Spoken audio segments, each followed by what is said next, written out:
தொடர்ந்து பல பதிவுகள்ல சித்தர்கள் நமக்கு சொன்ன அதிசய மூலிகைகள், மருத்துவ முறைகள் எல்லாமே நம்ம பார்த்துட்டு வரோங்க. அந்த வகையில இப்போ நெறைய பேருக்கு இருக்கிற ப்ராப்ளம். இப்போ ரீசென்ட்டா ஒரு 1 வீக்ல நான் பார்க்குற நெறைய பேஷண்ட்ஸ்க்கு இருக்கக்கூடிய ஒரு பிரச்சனை அப்படின்னு பார்த்தோம்னா, இந்த ஹெமராய்ட்ஸ் அப்படின்னு சொல்ற இந்த பைல்ஸ், மூலம் நோய். இந்த மூலம், பௌத்திரம் அப்படின்னு சொல்லக்கூடிய இந்த ஆனல் ஃபிஷரோ இல்ல ஃபிஸ்டுலா வர்றது, இது எல்லாமே இப்போ சம்மர் டைம்ல அதிகமாகவே வருது. மோஷனே வராதுங்க. மலம் வந்து ரொம்ப வறண்டு போயிட்டு, எனக்கு மோஷன் வராத மாதிரி அப்படியே வந்தாலும் நெறைய பேர் சொல்றாங்க, "மேடம் ரொம்ப ட்ரையா இருக்கு. அது வரும்போதே எனக்கு கீறிட்டு வருது, ரத்தம் அதனால வருது. வேதனையே தாங்க முடியல." ஸோ வரக்கூடிய பேஷண்ட் எப்படின்னா வந்து, "உட்காருங்க மேடம்" அப்படின்னும். "இல்ல மேம் நான் நிக்கிறேன். என்னால உட்கார முடியல." அப்படின்னு சொல்லுவாங்க. ஏன் மேம்னா, எனக்கு ஆசன வாயில அவ்ளோ எரிச்சல் இருக்கு. நெறைய பேருக்கு இருக்கிற டவுட் என்ன தெரியுங்களா? எனக்கு ஸ்கின் டேக் வந்து வெளில வந்துருச்சு. சரிங்களா? எக்ஸ்டர்னல் பைல்ஸ் அப்படின்னு சொல்லுவோம். ஸோ ரெக்டமோட எண்ட் பார்ட்ல நமக்கு இன்ஃப்ளமேஷன் அதிகமாகி என்ன ஆகுதுன்னா, அந்த குரோத் வெளில வர ஆரம்பிச்சுடுச்சு. குரோத்தே வெளில வந்துருச்சே! இதுக்கப்புறம் மருந்து சாப்பிட்டு இது எப்படி சரியாகும்? நான் சர்ஜரி பண்ணி அத ரிமூவ் பண்ணிட்டா சரியா போச்சு இல்லையா? அப்படின்னு இந்த டவுட் என்கிட்ட ஒருத்தவங்க கேட்டாங்க. அப்போ எதனால நம்ம வந்து இப்போ சர்ஜரி நீங்க பண்றீங்கன்னா, நம்மகிட்ட வர பேஷண்ட்ஸ் 2 வருடங்கள், 1 வருடங்கள் கழித்து திரும்பவும் எனக்கு பைல்ஸ் ப்ராப்ளம் வந்துருச்சு அப்படின்னு வரவங்களும் இருக்காங்க. அதற்கான ஒரு சரியான வழிகாட்டுதல் சித்த மருத்துவத்துல இருக்கு. ஸோ சித்தர்கள் இத பற்றி என்ன சொல்றாங்க? நம்ம உடல்லயே முக்கியமாக அதிகமாக உஷ்ணம் இருக்கக்கூடிய இடம் அப்படின்னு பார்த்தோம்னா, இந்த ஆசனவாய் பகுதி தான். இதுல நம்ம ஒரு கீரை வகை அது எடுக்கும்போது மூலாதார சூடு முற்றிலுமாக குறைய ஆரம்பிக்கும். Welcome to Nitya's Varam, where ancient Siddha tradition meets modern healing. Experience the difference. வரம் நேயர்களுக்கு வணக்கம். நான் டாக்டர் நித்யா, சித்தா பிசிஷியன். தொடர்ந்து பல பதிவுகள்ல சித்தர்கள் நமக்கு சொன்ன அதிசய மூலிகைகள், மருத்துவ முறைகள் எல்லாமே நம்ம பார்த்துட்டு வரோங்க. அந்த வகையில இப்போ நெறைய பேருக்கு இருக்கிற ப்ராப்ளம். இப்போ ரீசென்ட்டா ஒரு 1 வீக்ல நான் பார்க்குற நெறைய பேஷண்ட்ஸ்க்கு இருக்கக்கூடிய ஒரு பிரச்சனை அப்படின்னு பார்த்தோம்னா, இந்த ஹெமராய்ட்ஸ் அப்படின்னு சொல்ற இந்த பைல்ஸ், மூலம் நோய்.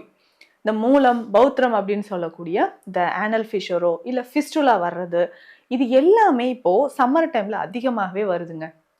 இதுக்கு வரும் முன் நம்ம தடுக்கிறதுக்கான சில வழிமுறைகள நம்ம பார்க்கலாம். பொதுவாகவே இந்த சம்மர் டைம் வந்துச்சுன்னா, நெறைய பேருக்கு இருக்கிற ஒரு விஷயம், "ஐயோ! சம்மர் வந்துருச்சு. எனக்கு பாடி எல்லாம் ட்ரை ஆக ஆரம்பிச்சுரும்.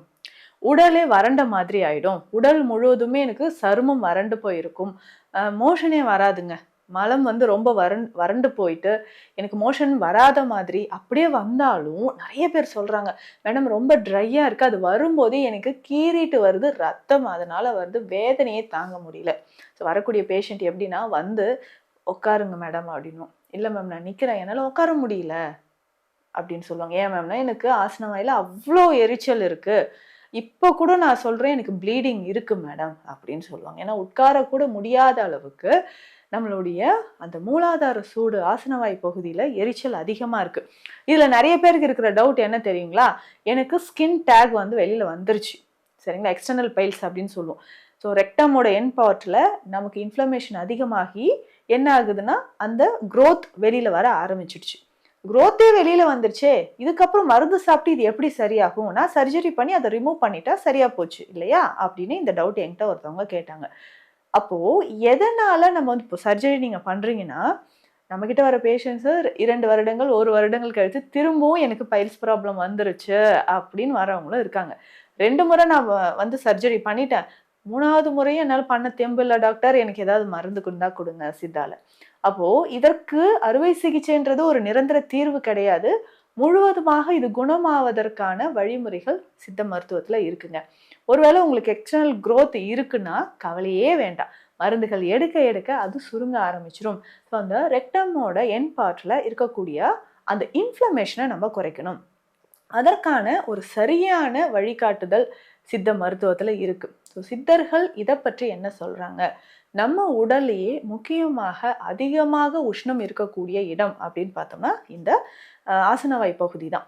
இதுல நம்ம ஒரு கீரை வகை அது எடுக்கும்போது மூலாதார சூடு முற்றிலுமாக குறைய ஆரம்பிக்கும்.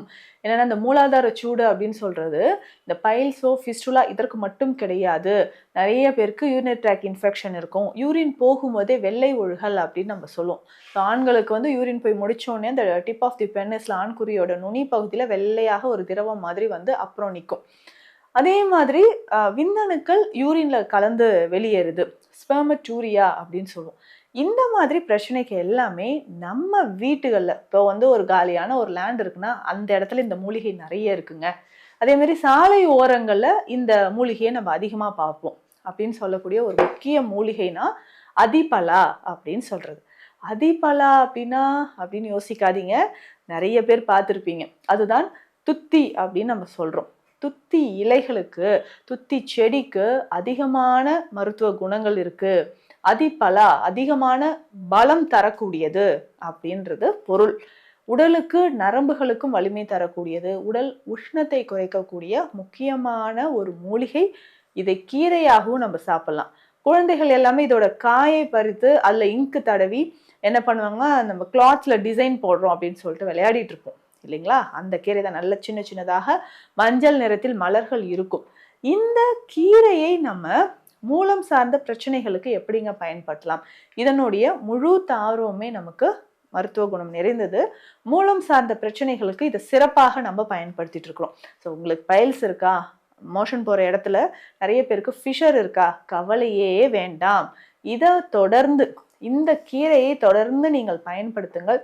உங்கள் உடல்ல இருக்கக்கூடிய அதிகப்படியான உஷ்ணம் குறையும். ஓகே டாக்டர், இதை எப்படி நம்ம பயன்படுத்துறது அப்படின்னு கேட்டிங்கன்னா, இந்த இலைகளை மட்டும் பறித்து நல்லா வாஷ் பண்ணிட்டு சிறுபருப்பு, சின்ன வெங்காயம், கொஞ்சமாக பூண்டு சேர்த்து கூட்டு மாதிரி இதை நீங்கள் சாப்பிடலாம்.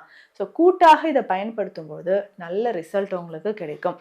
வாரம் 2-3 முறை இதை கூட்டாக பயன்படுத்துங்கள். உடல் நலனின் அதிகமான முன்னேற்றம் உங்களுக்கு தெரிய ஆரம்பிக்கும். உடல் சூடு நமக்கு குறையுது, அதிகமாக இருக்கக்கூடிய உஷ்ணம் நமக்கு தனிய ஆரம்பிக்குது அப்படின்னே சொல்லலாங்க. அந்த உடல் உஷ்ணம் உங்களுக்கு தனிய இந்த பைல்ஸ் பிரச்சனையும் குறைய ஆரம்பிச்சிடும். இந்த துத்தி இலை இருக்கு பார்த்தீங்களா, இதை முழு தாவரமும் பறிச்சுட்டு வந்து நல்லா அரைச்சி கொஞ்சமாக விளக்கெண்ணெயில கலந்துடணும். கலந்து ஆசன வாயில் இருக்கக்கூடிய எரிச்சல், அதுக்கு மூல முளை அப்படின்னு சொல்லுவாங்க. மூலத்தில் இருக்கக்கூடிய முளை வெளியில வந்து அந்த தசைகள் வந்து வெளியில வர்றது தான் மூல முளை அப்படின்னு சொல்லுவோம். அதுக்கு மேலே நம்ம தடவணும். இல்லை வைத்து கட்டும்பொழுது இறுக்கமாக வைத்து நீங்கள் கொஞ்சம் நேரம் ஒரு 1 மணி நேரம் தினம்தோறும் இதை வச்சு கட்டிக்கிட்டே வாங்கலேன், அது சுருங்கி உள்ளே போயிடும். ஸோ அப்போ சர்ஜரியே உங்களுக்கு தேவைப்படாது இல்லைங்களா? இதில் முக்கியமாக திரிஃபலா மற்றும் நிலாவாரை இந்த 2 பொடிகளையும் நீங்கள் எடுத்துக்கோங்க. இந்த திரிஃபலா அப்படின்னு சொல்றது கடுக்காய், நெல்லிக்காய், தாண்டிக்காய், இது 3ஓட நம்ம நிலாவரை பொடி இதுவும் எடுத்து மிக்ஸ் பண்ணிட்டு இந்த துத்தி இலை இருக்கு பார்த்தீங்களா, இதை நல்லா அரைச்சி இந்த பொடிகளையும் அதில் மிக்ஸ் பண்ணிடணும். மிக்ஸ் பண்ணிட்டு ஆசனவாய் பகுதியில் வைத்து நல்லா கட்டணும். ஸோ கட்டிகிட்டே வரும்பொழுது அதிகமான அந்த இரத்த மூலம் அப்படின்னு சொல்லுவோம், ப்ளீடிங் பைல்ஸ், தாங்க முடியாத வலி, இந்த ப்ளீடிங் பைல்ஸ் உங்களுக்கு குறையிறதுக்கு இது ரொம்ப சிறப்பான ஒரு மூலிகை. தினந்தோறும் இந்த துத்தி இலை இருக்கு பார்த்தீங்களா, ஒரு 20 இலை எடுத்துக்கோங்க.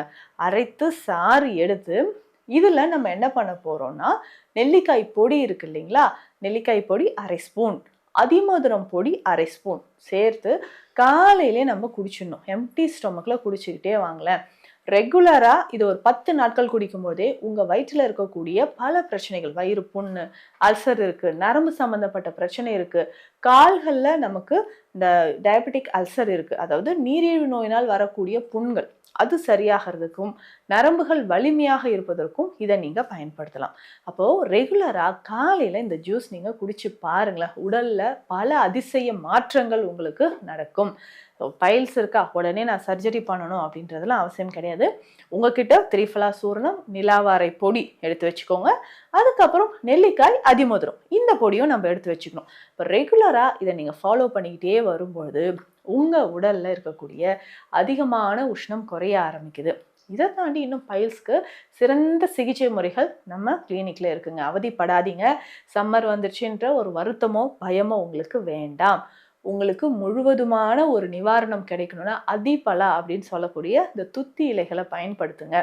இதை தாண்டி உங்களுக்கு இன்னும் நிறைய மருந்துகள் இருக்கு. நம்ம கிளினிக்லயே நம்ம கொடுத்துட்டு இருக்கிறோம். அமிர்தவள்ளி கற்பம், அந்த கற்பம் அப்படின்னு சொல்றதே பேர்லயே இருக்குது பாருங்க, கற்பம் மருந்து. அதை ரெகுலரா எடுக்கும்போது உடலுக்கு ஆயுள் அதிகரிக்க ஆரம்பிக்குது. அப்போ மூலாதாரம் அப்படின்னு சொல்லக்கூடிய இடத்துல மூலச்சூட்டை குறைப்பதற்கான ஒரு முக்கியமான மூலிகை, அது எப்படி பயன்படுத்தலாம் பார்த்தோம். இது தொடர்பான மருத்துவ ஆலோசனைகளுக்கு ஸ்கிரீன்ல இருக்கிற நம்பருக்கு கான்டாக்ட் பண்ணுங்க. நன்றி.